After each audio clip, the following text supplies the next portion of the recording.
So that, as I've alluded to, the theme today is beholding the beauty. And maybe you've seen that for those of you that read the newsletter, get the newsletter. If you don't get the newsletter, I'd encourage you to fill out an information card today so you can get the newsletter, and there you can read the newsletter so you can know what's going on. Is beholding the beauty. And as I was considering that theme, that idea, that topic,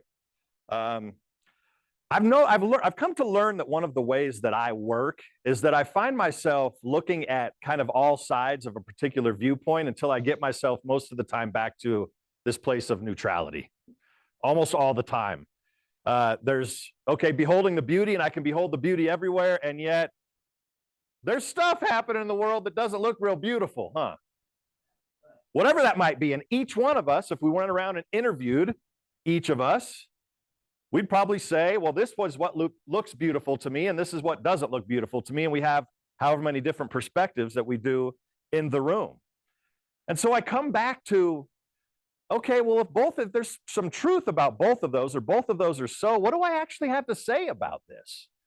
You know, I get inspired, behold the beauty, but this particular thing doesn't look too beautiful. And this particular thing does look beautiful. And it comes down to my preferences, my personality. And what I want to come back to and practice is principle. Changeless realities, principle. For example, gravity. We don't go around just intentionally practicing gravity. We just practice gravity. It happens. And so can beholding beauty be a practice that's a principle, that's based in a timeless, changeless reality? Could it be a principle that we practice? And if it is, how can I continue to create context for it so that I'm actually beholding beauty? I think I've said even a few weeks ago, Gene and I were talking about this before the service, that beauty's in the eye of the beholder, yes?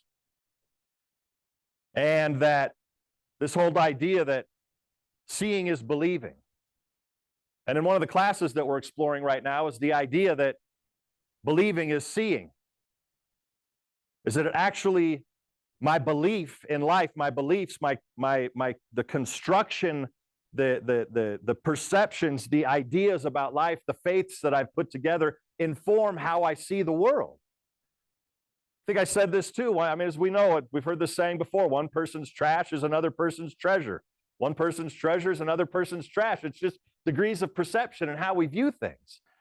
And so what I keep coming back to is the idea that in order to behold beauty in life, there must be some fidelity to our spiritual practices that I spoke about last week, the study and the meditation and the practice of circulation and service, that it's easier to behold the beauty when there's fidelity to my spiritual practices, that I can actually bring into the kind of factory of transformation things that may appear ugly to me, or behaviors that may appear ugly. If there's fidelity toward my meditation and my prayer, I can affect my perception of something. Are you with me so far? That I actually have some sort of, Gene's saying about some sort of control over my mind, the way I'm perceiving things. But my fidelity to my practices informs that. That believing or seeing is believing has everything to do with being adjusted to the ways of the world, to the attitudes and the behaviors of the world, to what the stock market is doing today, to what news comes out of Washington today, to what news comes from whatever news outlet comes today. I'm just subject to it rather than having some sort of say about my internal life.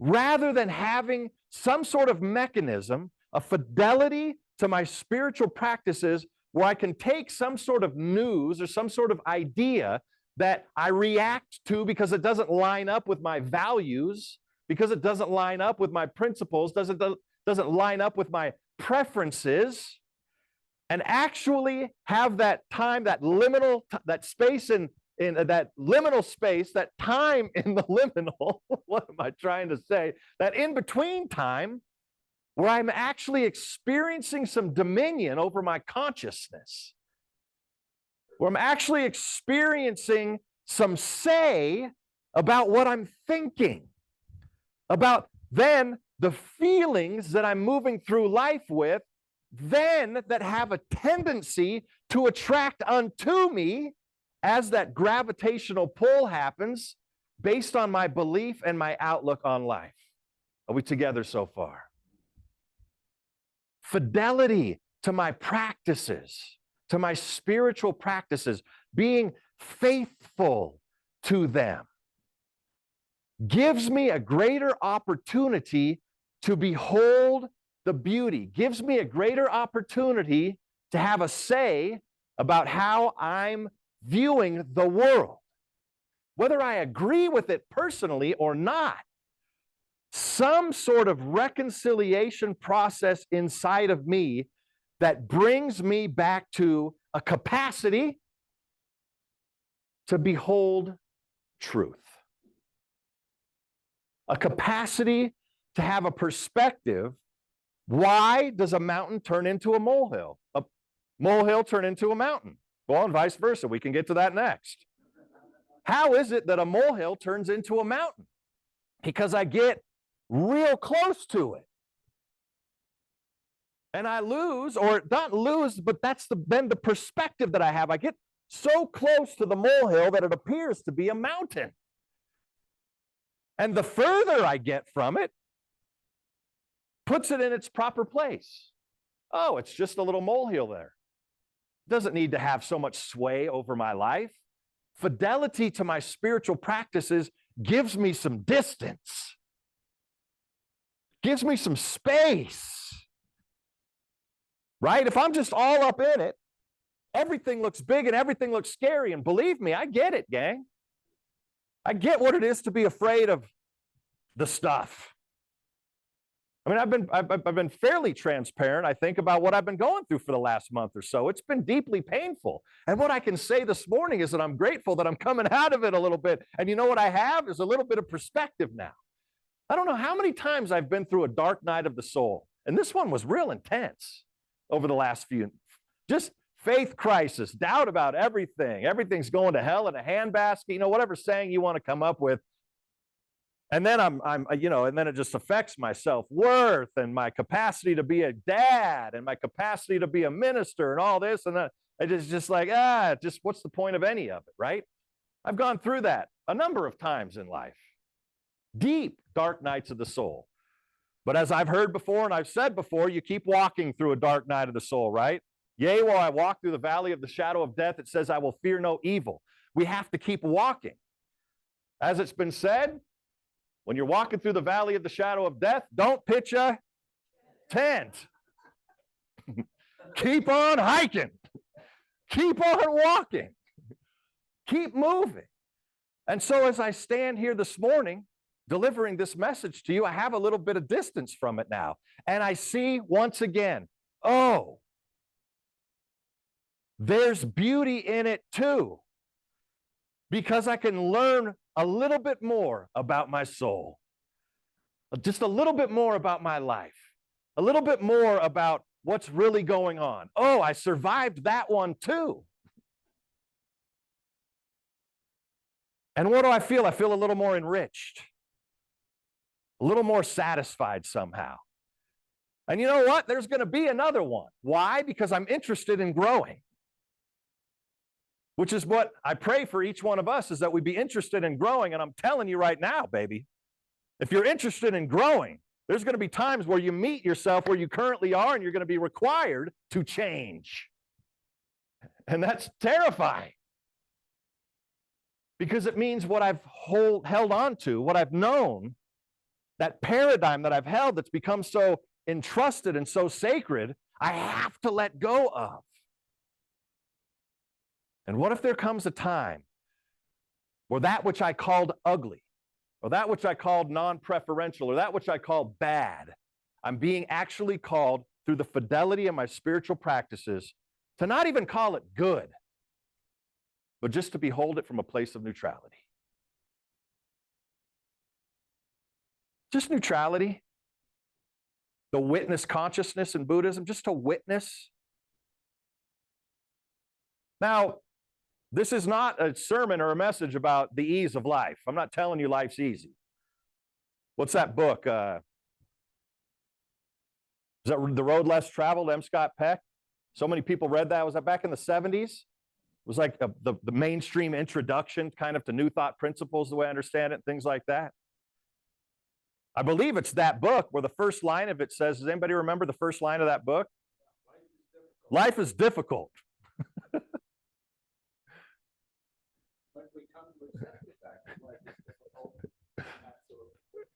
There's acceptance, principles of recovery as well, acceptance.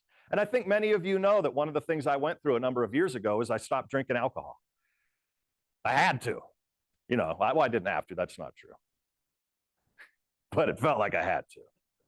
And that practice that I talked about during the meditation time, I mean, it's less and less now when we get further distance from things. Sometimes it becomes, well, I don't have to remind myself as much.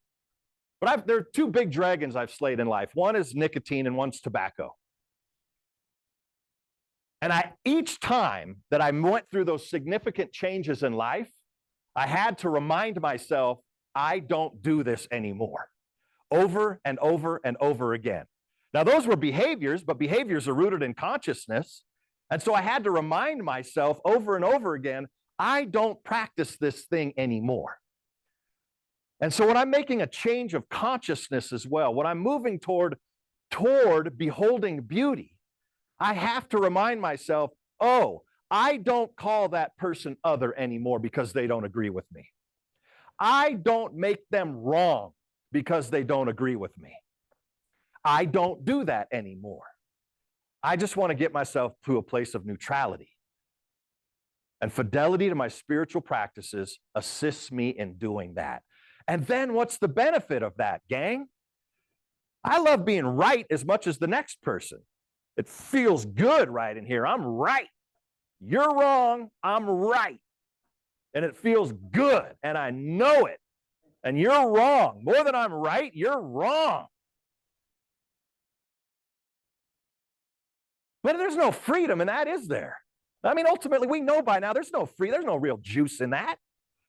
There's no real blessing in that. Because inevitably it comes around sometime that I'm wrong and you're right. And that feeling sucks bad. Just to a place of neutrality. Can I behold beauty? And so it goes back to the practice. What's time for me to let go of? It's never too late to let go of something. Never too late to welcome in something new. And that's our practice, gang, because we want to grow. We want to grow. We want to embrace our humanity. There's going to be times through my preference that, I don't like cilantro. Don't like it. I don't think I'm going to get to a point, and I'm not efforting myself to get to a point to like cilantro. I don't prefer it. But God bless you if you do. Right? You're not wrong. I just don't want it near me at the table either, because if I smell it, it's going to spoil my meal. So just keep it over there. But you're not wrong, and I'm not right. It's a preference, right? But when we get down to talking about spiritual principle, in the same way that there's natural laws, the spiritual laws, in giving I receive. It is done unto you as you believe. Simplicity. I want to share a poem with you. Some of you may have heard it before. And it's entitled, She Let Go. Have you heard this poem? It's by a person called Reverend Sapphire Rose, who I had the pleasure of working with for some years when I worked at the Agape International Spiritual Center in California, in Los Angeles area. And I come back to this thing every few years. I first heard it 23 years ago or so. And every few years, somehow, this poem makes its way back to me. Somehow. Like, it does make its way back to me. I stumble upon it or something like that as a reminder. And I wanted to share it with you all this morning as a way of welcoming that change, of welcoming the idea of a life-giving relationship to letting go of that stuff, whatever that stuff is for you. That's that stuff for you. Letting go of that stuff so that we can behold more beauty, so that we have the capacity to actually behold beauty. A beauty that transcends my preference. A beauty that actually, because of my fidelity to my spiritual practices, allows me to have a perspective that's more spiritually based. Wow, I'm a human being. And I'm telling you, gang, that heals. It heals me. It heals us. It heals us. Because there's less I'm right, you're wrong. There's less you're right, I'm wrong. And there's being then. There's living. So this is what this poem is called. She let go. She let go. She let go without a thought or a word. She let go. She let go of the fear. She let go of the judgments. She let go of the confluence of opinions swarming around in her head.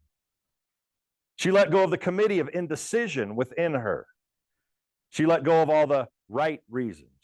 Wholly and completely, without hesitation or worry, she just let go. She didn't ask anyone for advice. She didn't read a book on how to let go. She didn't search the scriptures. She just let go. She let go of all the memories that held her back. She let go of all the anxiety that kept her from moving forward. She let go of the planning and all the calculations about how to do it just right. She didn't promise to let go. She didn't journal about it. She didn't write the projected date in her day timer. She made no public announcement and put no ad in the paper. She didn't check the weather report or read her daily horoscope. She just let go. She didn't analyze whether she should let go. She didn't call her friends to discuss the matter. She didn't even do a 5-step spiritual mind treatment. She didn't call the prayer line. She didn't utter one word. She just let go. No one was around when it happened. There was no applause or congratulations.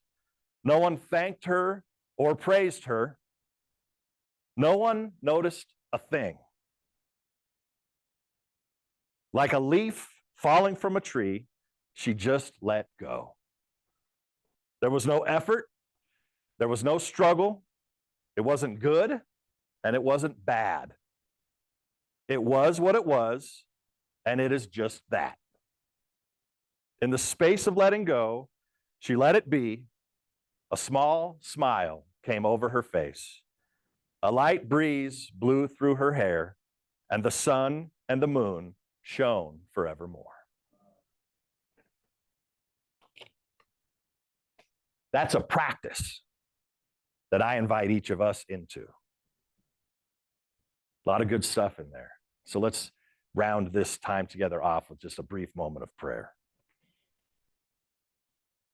A prayer of letting go. And in letting go, do we know now? We know that in letting go of something, a new something emerges, a new something develops, a new something makes itself known.